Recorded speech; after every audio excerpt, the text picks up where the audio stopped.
আমি কি তা সবসময় এই একটা কথাই বলি এবং এই কথাটা আমি মানিও, যে কোনোখানেই যে কোনো একটা খারাপ ঘটনা ঘটুক না কেন, তার পেছনে কিন্তু একটা মহিলার হাত অবশ্যই থাকে। এই কথাটা শুনে অনেকে আবার জ্বলে উঠতে পারেন। হ্যাঁ, নিজে একজন মহিলা হয়ে আবার এইসব ধরনের কী কথা বলে, একজন মহিলা জড়িত থাকে। হ্যাঁ, সত্যি থাকে। আজকে কয়দিন ধরে একটা ভিডিও খুব ভাইরাল হয়ে গেছে। একটা কুকুরকে গলার মধ্যে রশি বেঁধে সেই রশিটার সঙ্গে আবার ইট বেঁধেছে, একটা নদীর উপর থেকে নিচে ফেলে দিয়েছে। সঙ্গে আর 2-3 জন ওই জায়গাতে দাঁড়ানো ছিল। এই ভিডিওটা 8 থেকে 80 যারা দেখেছে প্রত্যেকেই একটা কথাই বলেছে, যে এই কাজটা করেছে তার যেন কঠোর থেকে কঠোর শাস্তি দেওয়া হোক এবং শাস্তি হয়, এরকম সবাই বলেছে। কেউ বলেনি যে ওই লোকটার যেন শাস্তি না হোক। সবাই বলেছে কঠোর শাস্তি দেওয়া হোক, যেই দেশের হোক, যেই কানের হোক, যেই পাড়ারই হোক, এবং সে যে ব্যক্তিই হোক। সোশ্যাল মিডিয়ার দৌলতে কিন্তু সেই কাজটা হয়ে গেছে এবং সবাই কিন্তু ওকে খুঁজে বের করেছে, কোনখানের লোক, কোন দেশের লোক, মানে কোন জায়গার লোক, কোন পাড়ার লোক, ডিটেলস কিন্তু সবাই জেনে গেছে এখন পর্যন্ত। এখন দেখা যাচ্ছে একজন ভদ্রলোক 3টা কুকুর পালত।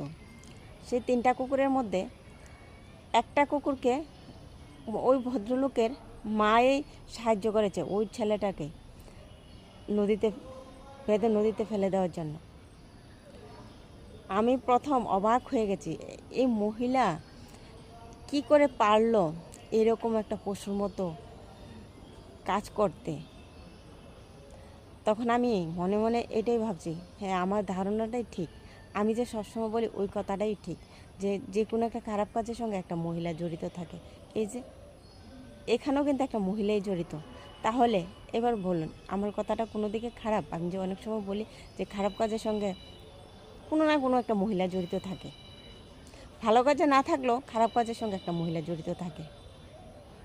এবং যার কুকুর, যে ভদ্রলোকের কুকুর, উনি নিজেই বলেছে যে আমার মা সাপোর্ট করেছে, আমার মার পরামর্শই ওই লোকটা আমার বাড়ি থেকে কুকুরটা নিয়েছে। এবং যে ভদ্রলোক, আরেক ভদ্রলোকের ছেলে, যে ছেলেটা কুকুরটাকে ফেলেছে, ওই ছেলের বাবাও বলছে, হ্যাঁ, আমার ছেলের কঠোর শাস্তি হোক, আমার ছেলে অন্যায় করেছে, আর যে অন্যায়টা করেছে তার জন্য শাস্তি হওয়া খুব দরকার। এই ঘটনাটা ঘটেছে বাংলাদেশে, কোন জায়গায় ঠিক আমি বলতে পারবো না, তবে মেঘনা নদীতে ফেলেছে। তাহলে এবার বলুন, মেয়েরা কি সত্যি মায়ের জাত, বা মেয়েরা কি খারাপ কাজের সঙ্গে জড়িত থাকে না? আমি বলি থাকে। প্রত্যেকটা খারাপ কাজের সঙ্গে একটা না একটা মহিলা অবশ্যই জড়িত থাকে, আমার দেশে হোক, এই দেশে হোক, সেই দেশে হোক, যে কোনো দেশে। ওকে ভাই, টাটা। আমার কথা যদি খারাপ লাগে অবশ্যই কমেন্টে জানাবে, আর কথাগুলি যদি ভালো লাগে অবশ্যই কমেন্টে জানাবে, আর ভিডিওটা যদি ভালো লাগে অবশ্যই লাইক, শেয়ার, কমেন্ট করবে।